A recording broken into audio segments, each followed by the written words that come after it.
In this lesson, we want to show you how to add a new grain to the system.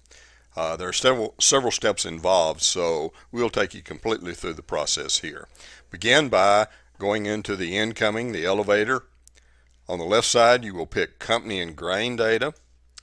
On the right side, you'll maintain grain data. And once the grain screen comes up, notice the button at the bottom says add a grain. That's exactly what we're going to do. Let's assume that we want to add soybeans. We're going to call them B. Fill in the various information here. I'm not going to spend much time talking about this particular screen because there's an entire lesson that's devoted to telling you how to fill out the various fields on this screen.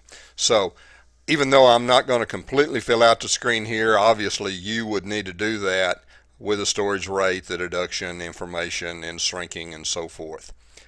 All right, just to give you an idea, though, this is how you would start and then finish the screen. Add that. That then gets soybeans added to the incoming. Exit out of all this back to our menu, and then we'll go into Shipper. Again, you'll notice at the bottom on the right this time there's a Maintain Grain Data. Also another Add Grain Data button at the bottom, and here we're going to put it is important that you use exactly the same grain code in all of these. So B and soybeans, measured in bushels, 60 conversion. And again, we've talked about freight rates and so forth, and if you want to use our freight rate calculations, you'd put in the appropriate numbers here. Again, I'm going to skip that for now. You can always come back and put it in later if you're in mind to. All right, add that. Cancel off this. You notice that soybeans are now added into the outbound. We'll cancel out of that and then go back to our main menu and finally go into daily position. This one's a little bit different. So what you do is go to the bottom, select another grain, and find the first unused grain. Double click on him to select him, and it'll bring up the grain screen here. This is going to be our soybeans. If you have a CCC number, obviously you'd probably want to use it here.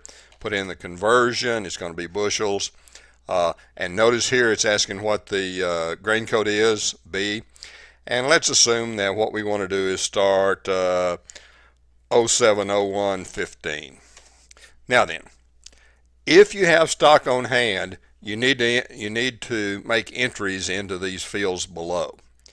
If, on the other hand, you're completely empty and starting fresh, you leave them all at 0 and save it.